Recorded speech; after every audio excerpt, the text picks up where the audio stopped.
예, 슈왕맨의 주식 이야기, 오늘의 증시 브리핑 시작하겠습니다.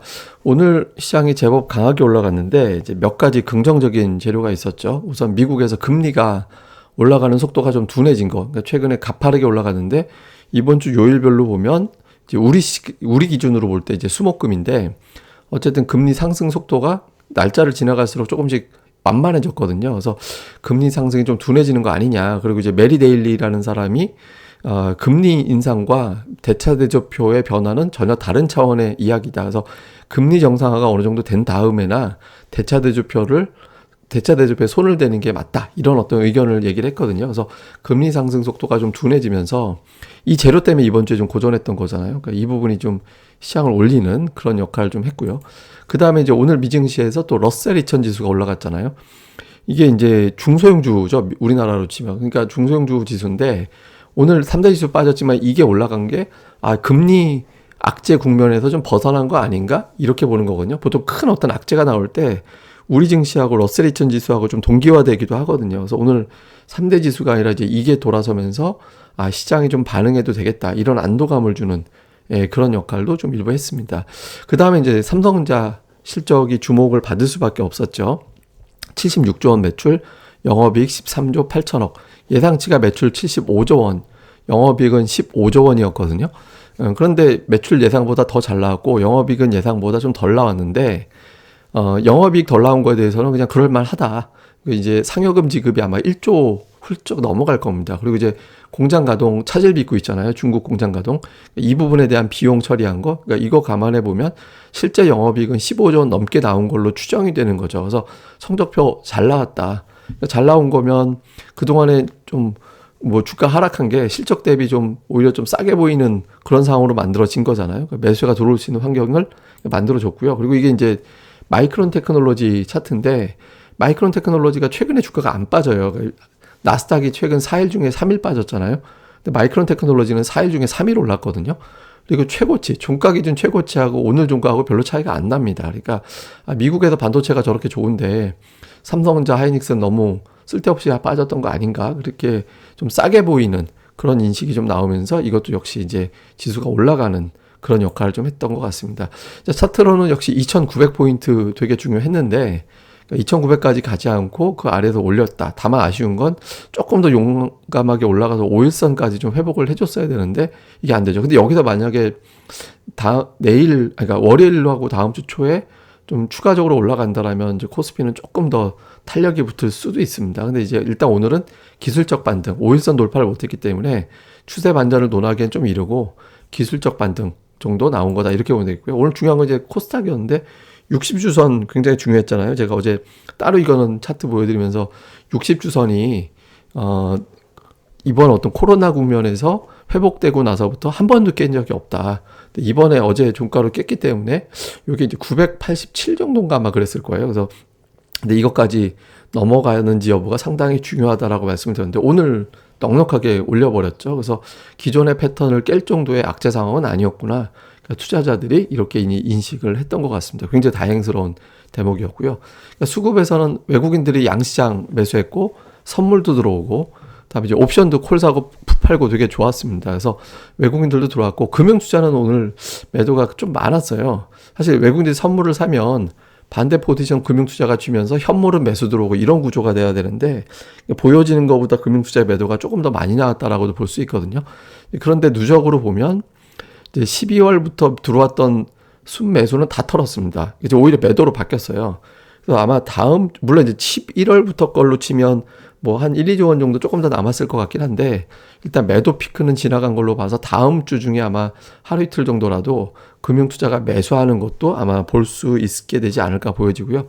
코스닥은 이제 외국인들이 오늘 이제 매수로 들어왔죠. 제가 이제 어제 올린 이제 장중 텔레그램으로 보내드린 스팟시황 보시면 코스닥은 2014년 이후 제가 이거 오타였네요. 2014년 이후에나 또 2019년 이후도 마찬가지였어요. 그러니까 9일 이상 연속적으로 올라간 다음에 코스닥이 첫 번째 조정이 나올 때 보면 4일 중에 3일 하락하고 하루 올라가는 패턴이 됐었거든요. 근데 어제 3일 그냥 내리 빠져버렸잖아요. 그래서 이 패턴이 오늘도 빠졌으면 깨지는 거였어요. 근데 이제 오늘 이게 지켜졌거든요. 4일 중에서 3일 하락. 근데 이제 중요한 건 다음 주 월화가 될 겁니다. 다음 주 월화까지 올라가면 되는 거고, 다음 주 월화에 큰 음봉 맞으면 조금 골치 아파지는 거예요. 근데 어쨌든 기존의 패턴은 지켜냈다. 그러니까 이렇게 볼 수 있겠고, 그다음에 또 하나는 이제 외국인 투자자들이 5일차에 매도를 마무리하거나 4일 또는 5일에 이제 코스닥 시장에서의 매도를 마무리하는 배당나기 위해 매도로 외국인들도 돌아서는데, 그러면서 작년은 4일차, 2020년은 5일차 정도의 매도가 멈췄다. 그렇기 때문에 이제 오늘 내일이라는 거는 이거는 이제 어제 오늘 얘기하는 건데, 아마 코스닥 시장의 외국인들 매도가 좀 진정되지 않을까. 근데 그 패턴대로 오늘 또 들어왔거든요. 그래서 지금 이게 왜냐면 이 패턴이 깰 정도면 뭐 대단한 악재로 인식하고 있다라고도 볼 수 있는 건데, 이제 그 정도까지는 아니었구나. 그러니까 이거를 이제 엿볼 수 있었던 것 같습니다. 그다음에 이제 업종 수급에서는 화학과 전기전자 많이 샀죠. 두 업종 매수가 다였어요. 근데 오늘 실제로 삼성전자하고 이제 LG화학하고 하이닉스 세 종목 매수만 6천억 원이 넘게 들어왔거든요.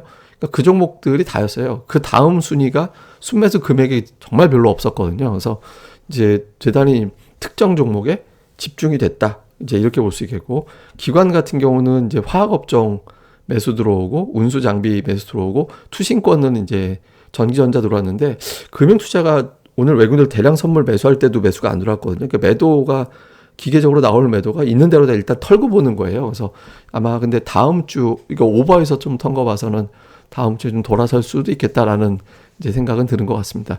코스닥 쪽에서는 오늘 IT, 소프트웨어, 하드웨어 다 들어왔죠. 그러니까 소프트웨어 쪽은 주로 게임주. 지금 여당이 대선 정책으로 메타버스나 게임 관련된 내용들이 오늘 많이 나왔잖아요. 이게 이제 어떤 그 대선 이슈가 붙어서 움직임이 나오게 될지 좀 주목을 해봐야 될 것 같은데, 어쨌든 게임 쪽에 매수세가 좀 붙는 상황이 됐고, 그다음에 코스닥 반도체주들도 이제 삼성전자 실적과 더불어서 좀 움직이는 그런 상황이 만들어졌죠. 그래서 이제 코스닥 시장에 올라가고 매수 들어오는 수급 동향도 좋았다. 근데 이게 연속성이 좀 있어야 돼요.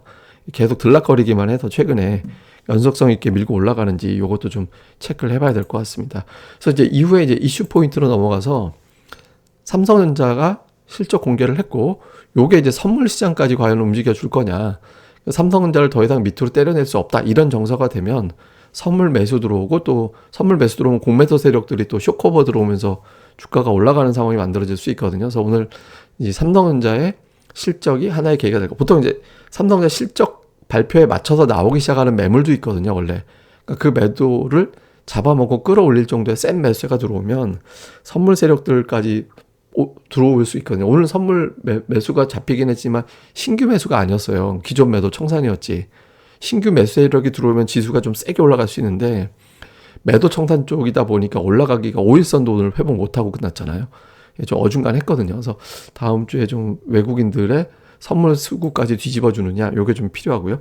그 다음에 코스닥은 제가 4일 중에 3일은 빠지고 하루 올라가는 패턴이 무조건 그렇게 나왔어요. 9일 이상 올라가면 무조건 그 다음에 첫 조정 때 4일 동안 조정이 나오는데 4일 내리 빠진 게 아니라 하루 올라가고 3일 빠지는 정도 비율이었거든요. 오늘 이번까지 그렇게 됐잖아요. 근데 그 이후에 짧은 조정으로 끝나고 다시 올라가는 경우도 있고 하락으로 더 세게 가는 경우가 있었는데, 그 결과는 보통 그 다음 4일 보내고 5, 6일 차에 큰 음봉이 나오느냐, 버티면서 양봉으로 가느냐에 따라 좀 달라졌거든요. 그래서 다음 주 초에 코스닥 시장의 패턴이 어떻게 되느냐에 따라서 이제 좀 조정 여부가 판단이 된다, 이렇게 봐야겠고요. 그 다음에 오늘 좀 주목해 볼 만한 게 치료제가 다음 주에 들어온다잖아요. 그래서 이제 실전에 투입이 되죠. 그 다음에 노바백스 백신도 도입이 될 것 같이 얘기가 나오고 있고, 백신은 지금 아직 승인 절차가 남아있긴 한데, 노바백스 백신이 부작용이 적은 백신이라 지금 백신 못 맞는 분들한테도 맞을 수 있는 것으로 지금 기대가 되고 있거든요. 이러면 이제 국내 확진자 수가 줄고 또 치료받으면서 이제 좀 정상적인 활동할 수 있는 분들이 많이 늘어나게 되거든요. 그래서 이게 하나의 어떤 증시 모멘텀으로 작용할 수 있을지, 요것도 한번 주목해 볼 만한 변수고요. 그리고 오늘 올라갔던 종목 IT, 화학, 게임, 메타버스 이런 거였거든요. 그래서 지금 화학이 워낙 그 금호화학 이런 건 8개월 동안 빠졌잖아요. 엄청나게 많이 빠졌었죠. 그리고 이제 IT도 미국 시장 대비 좀 못 올라간 게 좀 있었거든요. 그래서 이런 종목군들이 하나의 어떤 이슈를 품고 좀 밀고 올라갈 수 있느냐, 요걸 좀 주목해 볼 필요가 있는 것 같습니다. 그래서 주도주, 항상 말씀드리지만 주포도 필요하지만 주도주가 나와줘야 되거든요. 그래서 그런 주도주가 나와서 연속적인 상승을 만들어 줘야 이제 시장이 올라갈 수 있으니까, 그 구도가 되는지도 잘 살펴보는 게 중요할 것 같습니다. 예, 그럼 또 이번 한 주 잘들 보내시고요. 제가 오늘 말씀드렸던 통계나 이런 거는 나머지 공부 방송에 다 들어 있습니다. 그러니까 나머지 공부 시간에 이런 통계를 통해서 시장이 어떻게 돌아갈지를 좀 우리가 예상해보는 그런 방송을 하고 있잖아요. 또 많이들 좀 지난 거래도 좀 많이 챙겨보셨으면 좋겠네요. 예, 그럼 하루 잘 보내시고요. 그리고 구독하기 꼭 좀 많이 부탁드립니다. 감사합니다.